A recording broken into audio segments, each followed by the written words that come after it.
Gloria, Delaney and Bonnie, and quickly through Mad Dogs and Englishmen, and the recording career that came as a result of that. You can all read about that if you're really fascinated with my story. You can either read it in my upcoming book, which will be released the first quarter of next year with HarperCollins, or you can go online and find out all sorts of nonsense. Some of it's true and some of it's not. The woman that I want to talk about today was the woman who was most influential in my life, and she truly was a folk singer, maybe one of the original folk singers.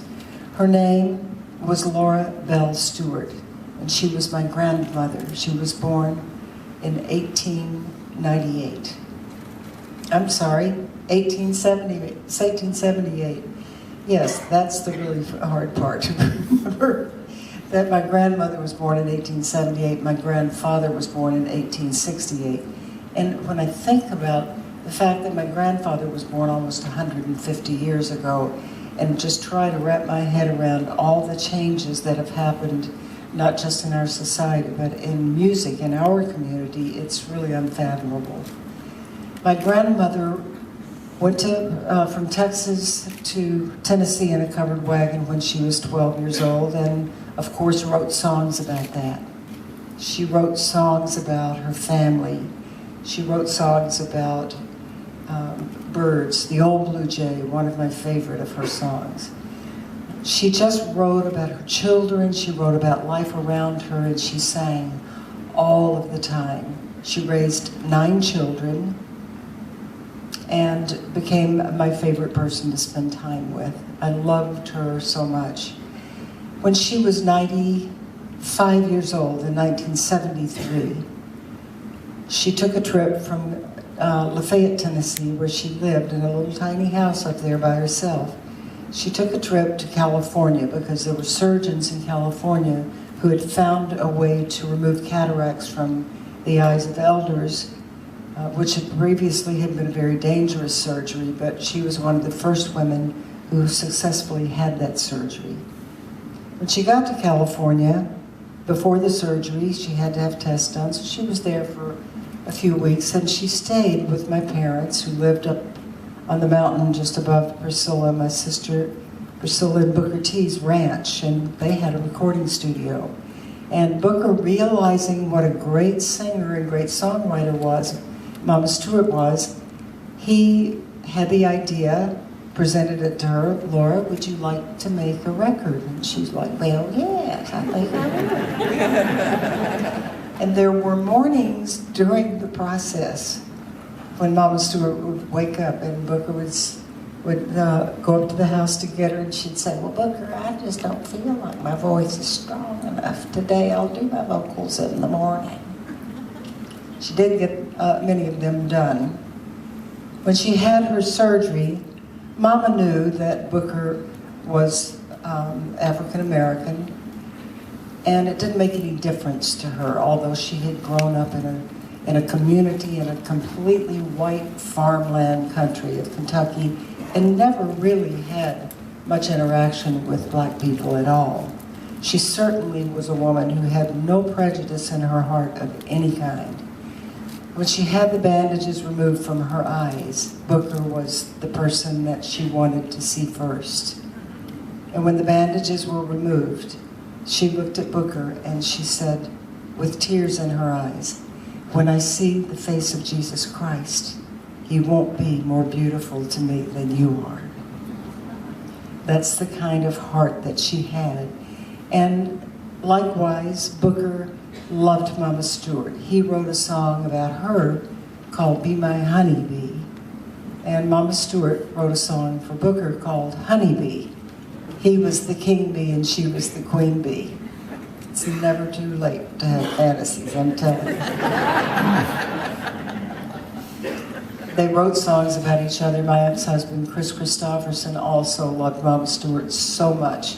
And he wrote a song about her called Everything is Beautiful in Mama Stewart's Eyes, which he released in 2012 because he came to the house when my mother was there and I was taking care of her just before she passed. And Chris came and played the song for her, and she wept.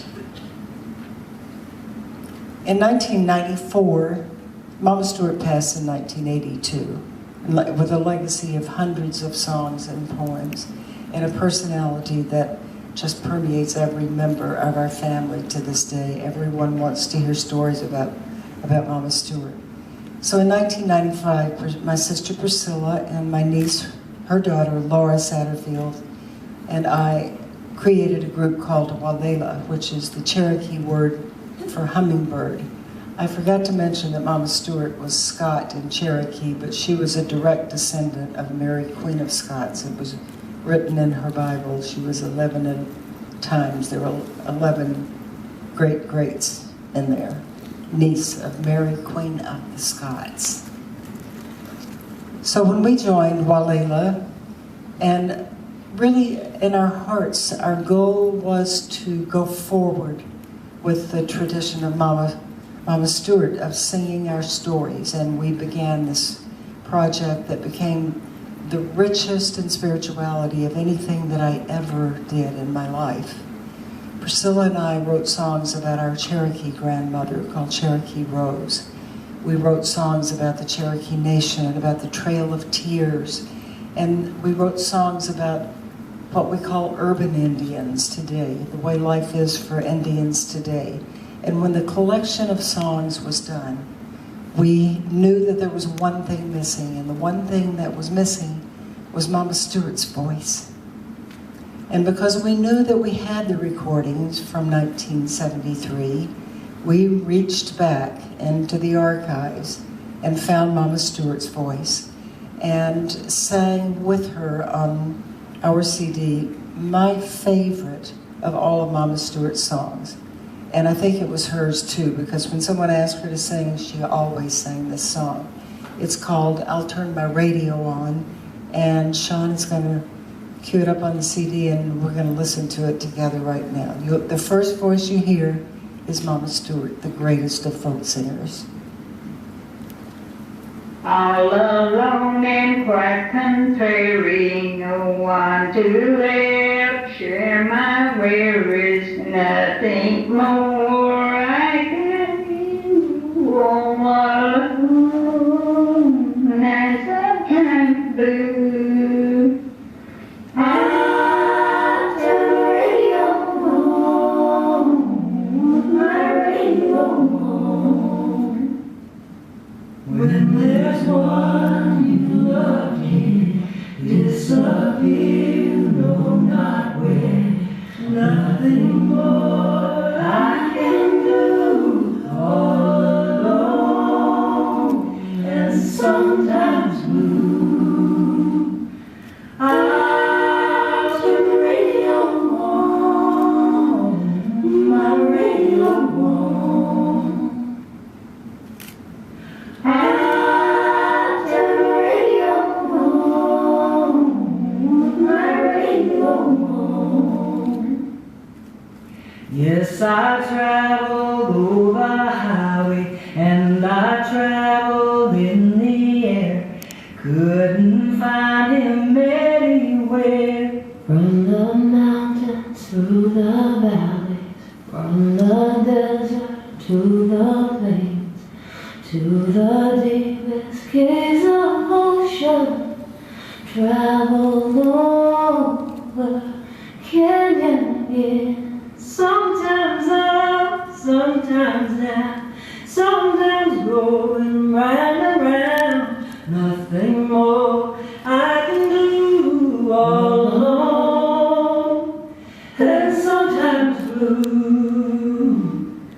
I look forward to that day when the right one comes my way. Nothing more I can do, all alone, and sometimes blue.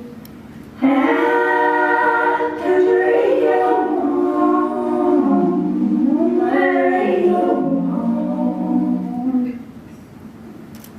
I'll turn the radio on,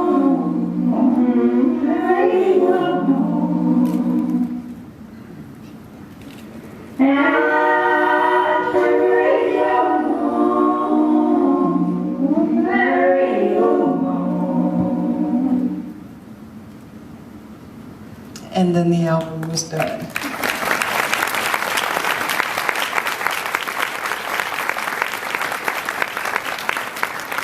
If there is one thing that I would say to young people who are coming into this business right now, the first thing that I would say is if you can possibly do anything else, then you should do that.